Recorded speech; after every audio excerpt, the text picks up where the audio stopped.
What is going, guys? Welcome back to a brand new video here on our channel, and today we are doing Premier League predictions for the 2019-2020 season.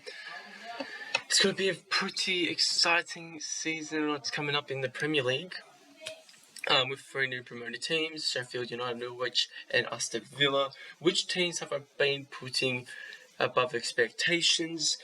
And what teams have I put in the relegation spots, and who's going to be in the title race? In this episode, it'll just be predictions. This is my predictions. If you guys have any different predictions or your predictions, if you want to leave it in the comments below, go ahead and put those in, and let's compare mine and yours together.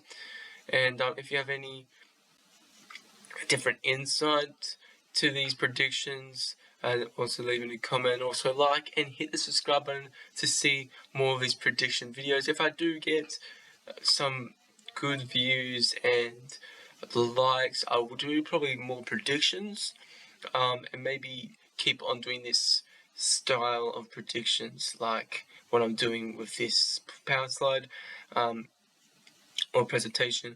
But I'm currently going to just do normal, with not fancy with League 1, 2 and Championship.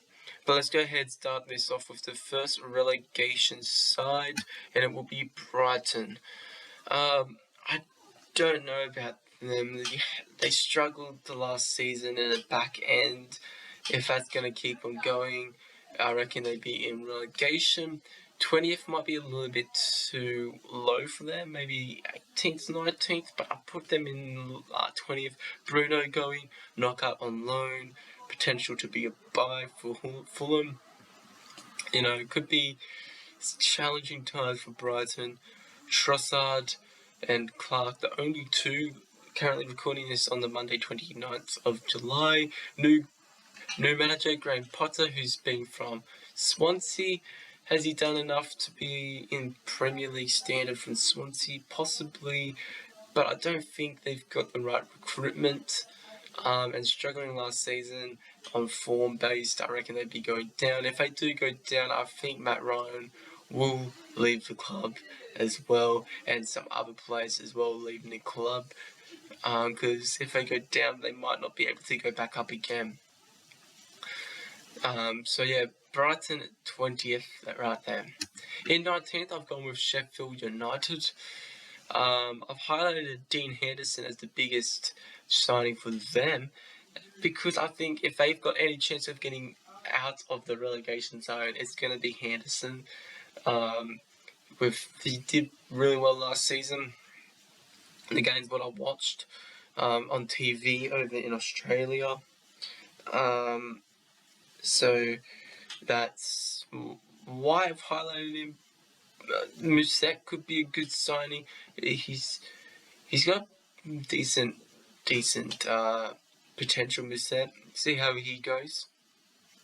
But they haven't really lost anyone too big in the outs, so it's a good transfer. Maybe they need a couple more players in the side. They've got the experience of Phil from Everton, so it could be decent for them. Then we're going on to 18th place Burnley. This is quite tough, but I think they might just get edged by the 17th place. It got West Brom, Jay Rodriguez, good championship playing from last season, and I think he will maybe help them just survive a bit. They've got a decent attacking with Chris Wood also in an attack with Burnley, and him on the left or right, wherever he plays. And it will be good attacking, but maybe the midfield and defense will need some better improvement in that department, and they haven't really brought in anyone else who stands out, and they haven't really lost anyone else. But it's going to be a tough season, I think, and they will be in 18th position. 17th, I've put Norwich. I think they will be just able to get out of the relegation zone. Patrick Roberts, a good loanee from Man City. I think he will be doing pretty decent for them. Also, Ralph Rahman from Schalke. I think that's a good signing as well. Sam Bryan, good signing. So they're going with some good cheap signings here, and I think this could be a decent potential for them to get out there. As I said, Monday the 29th of July, there's still some more chances of could keep going down, so this could change. But I think Norwich is definitely one of the keys to possibly go ahead and take another season in the Premier League, back in the Premier League. Gone with Newcastle United in 16th position. Steve Bruce, the new manager, coming in a difficult time for Newcastle. And Joelinton, an only new signing, 44 million euros. I don't think that's even though he's pretty decent, good player, they could lose some money. They might lose that money further on the track. But, losing Perez as well is going to be tough. But we will see what would happen with them. I think they should have went for maybe 3 to 4 more new signings than Joelinton. But he's a centre forward, replacing Perez. Could be the difference of them surviving. We will see how that pans out. But it's difficult times, and I hope Newcastle will do all the best this season. But it's going to be a difficult one, floating with relegation. Next, I've got Bournemouth, and I think Bournemouth will be the team which will be with the relegation scrap or in the split. So I think the 16th and below will be in the relegation scrap. Maybe a little bit of a gap between Newcastle. I think maybe Newcastle could be by themselves and maybe above Bournemouth, but I think Bournemouth might just edge it, and they could possibly be in from 14th.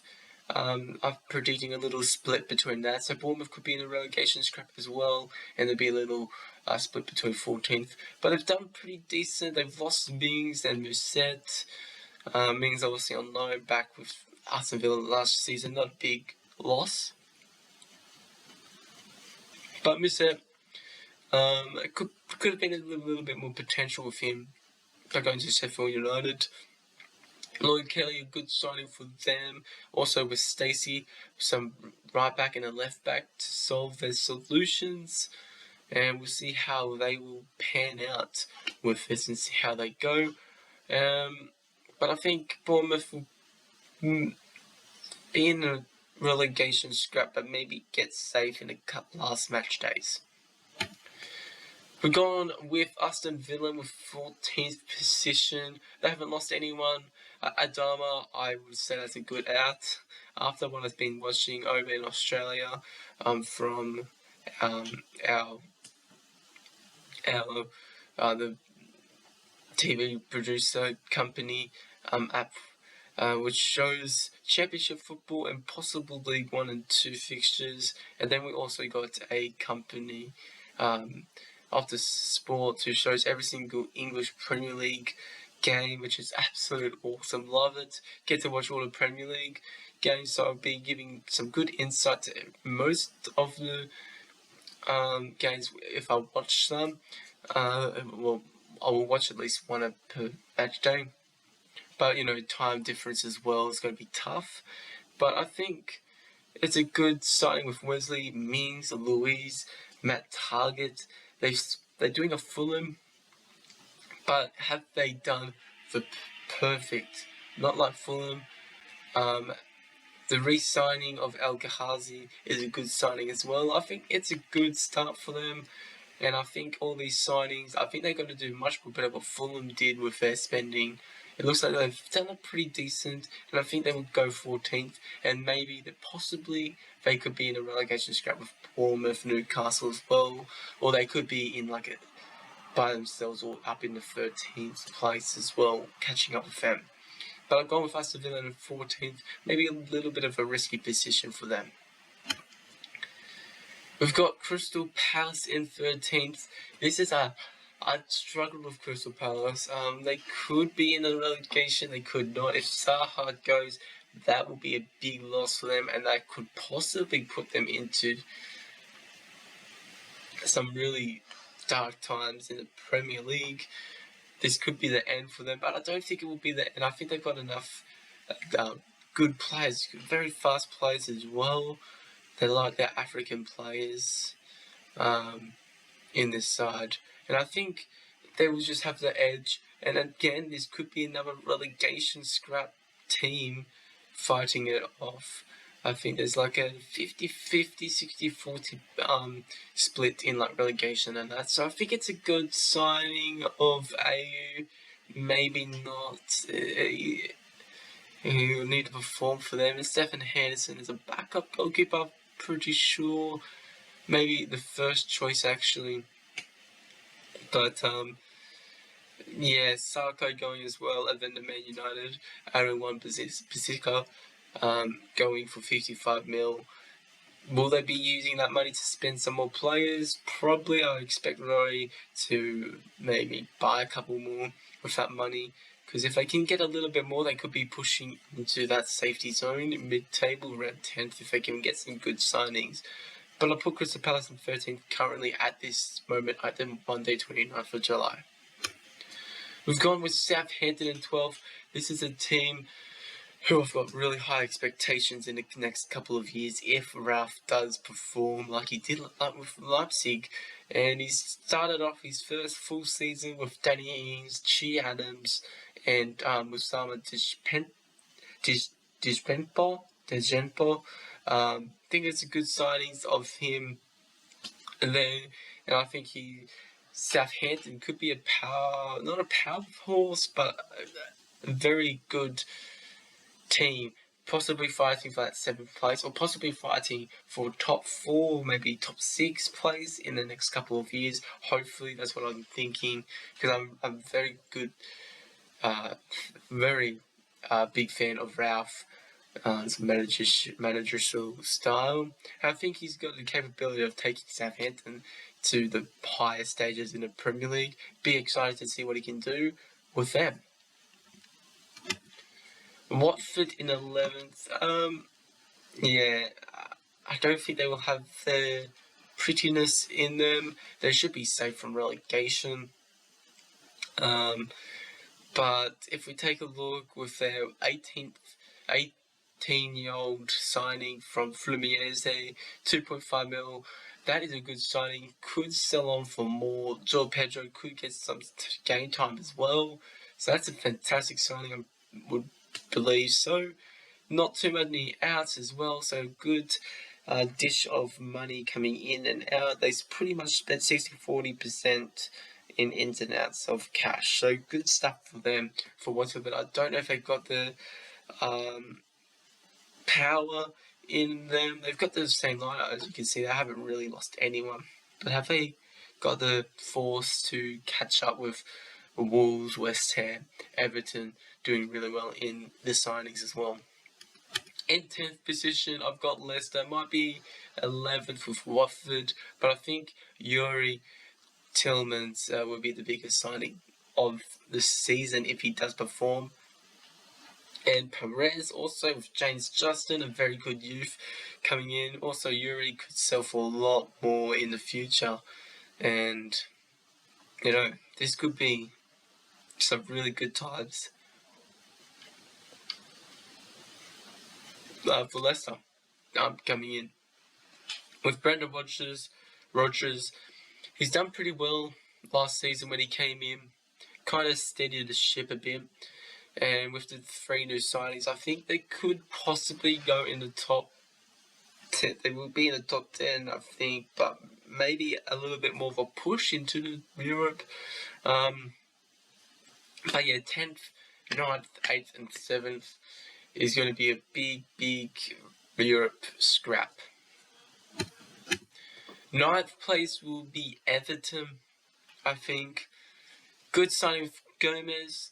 Fabian Delph is a decent signing as well for them. Not many people going for them as well, which is good.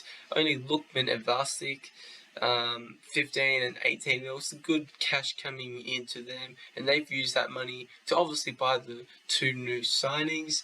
Attacking midfield and left wing are gone, replaced with essential midfielders. So, and Fabian Delph, obviously, but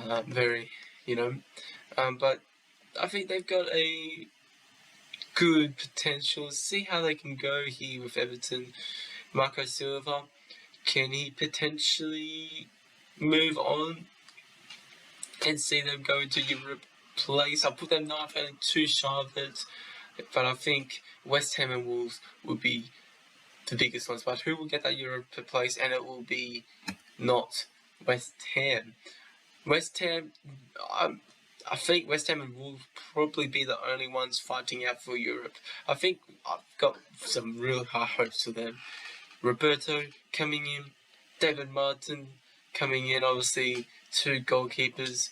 I expect Roberto to play probably the first one, but some really good signings of Pablo Fornellas and Sebastian Haller. Some really good signings, and I'm actually really excited to see how they play out. And it'd be a good addition to the attacking squad.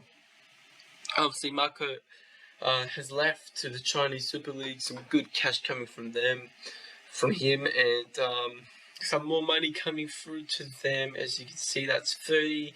So they from 3 signings, they've made that 40 mil up, and a little bit of that 28 million fee coming in.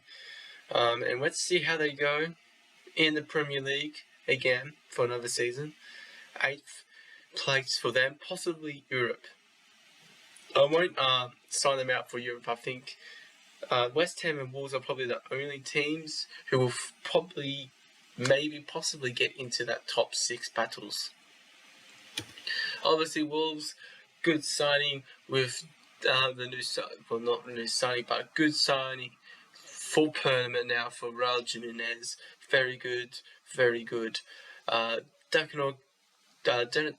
Dan Docker, a good signing as well. Expect him to do very well for Wolves with Nuno. I reckon he's a very, very good manager. And it's going to be exciting to see how he plays out for his 2nd season with Wolves in the Premier League. See how he goes. Also, Avaljo from Real Madrid, a very good signing as well for them. See how he goes on there.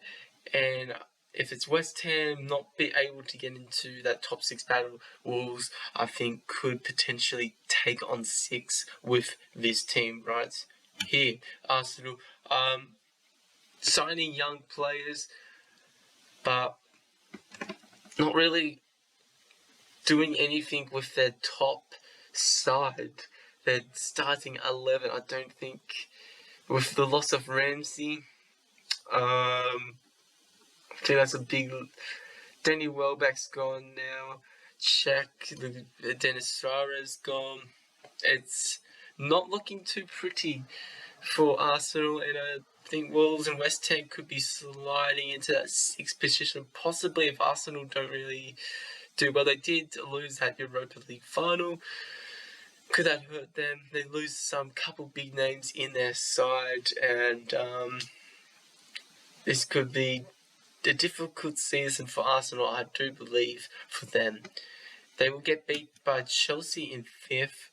Obviously 2 years, I'm pretty sure, is a transfer ban, and it's going to be difficult for them to sign anyone, obviously, but they do get Pusic and Kovacic in their side, obviously, before this happened. Frank Lampard, manager, will he have enough impact into Chelsea? Maybe the 2nd season. I don't think the 1st season will be enough to keep them in the top 4 battle.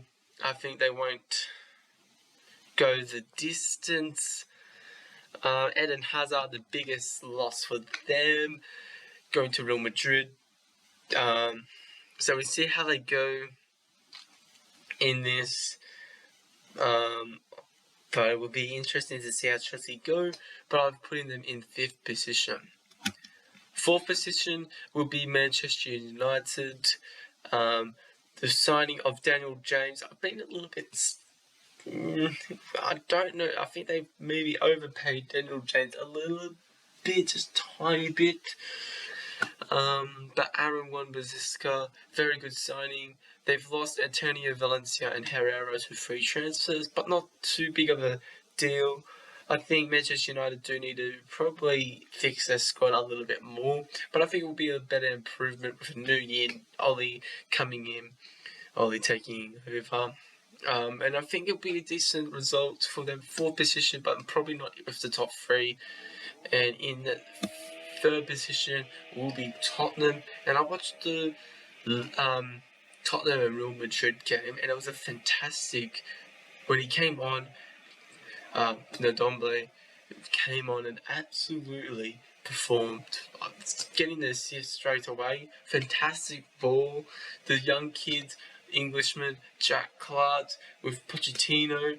He's got a good future. If Pochettino can stay there for a couple of years for Jack Clark to develop, he could be coming into a very, very good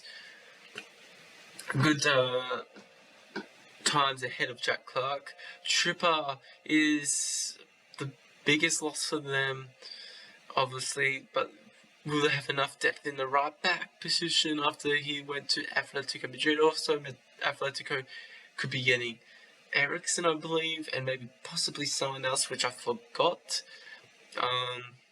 But Llorente is now gone for them, who was in their starting lineup, I believe, if I can remember correctly. And they've lost the backup goalkeeper of Vaughan as well. Tottenham in 3rd, who will be in 2nd, and obviously this will spill number 1. But we've put Manchester City in 2nd position. Visit Kompany at the back is going, who pretty much won the title for them, if I remember, with that goal, which saved it. And I think that's in the last minute, which made them win or draw. But that won them pretty much the season. It was late on. He goes to a player manager role at Anderlecht. Fabian Delph going to Everton. Douglas Luiz, not too big of a disappointment for them. Rodri coming in from Atletico Madrid. Good signing with Angelino as well. And then Zach Steffen from Columbus Crew in MLS. Maybe not enough impact, but they've got a very good squad. And I think, could they go 3 in a row? Possibly, but I just think Liverpool will clinch the title this year. I think this will be their year to get it. And as you see, they haven't bring anyone big in. Only Van den Berg from Zwolle, 1.9 mil, not big. 17-year-old though, could be good for them, but not really anyone massive for them who's out. Daniel Sturridge is gone. Moreno going. Danny Ings, but I think they got some good youth coming in. Not much of a change in their lineup. I think this is going to be an absolute brilliant season for them. It will be close between Man City. It's going to be another Liverpool and Man City. Possibly if Tottenham don't switch off during that mid-second part of the season, I think it will be just Liverpool and Man City again, and I think Liverpool will just clinch it out this season. But that would be it of this prediction video with Liverpool winning and also Brighton, Sheffield United and Burnley going down. But this will be it for this episode, well not episode, this prediction video. If you guys did enjoy, hit the like button, and if I get some decent support on this one, and I will do like this setup in the championship prediction video, but at the moment I'm just going to go with a non-fancy, just one slide and just press the button and we'll just pop up one by one. With that. But that will be it, guys. Thank you so much for watching this episode. If you did like it, as I said, hit that like button. If you want to keep up with more of these prediction videos, which I'll be doing more, go ahead and subscribe. Also got the Football Manager content coming out. Bit of a break, but it's coming back, and hopefully you guys will be enjoying this new EPL season, and I'll be doing the Championship. Maybe League 1 first, just to see how this video goes, and maybe do the Championship like this style, but I'll be doing the League 1 a couple of days time, and then the League 2. It's going to be an action-packed week of just full-on predictions, and I'll see you guys in the next video. Peace.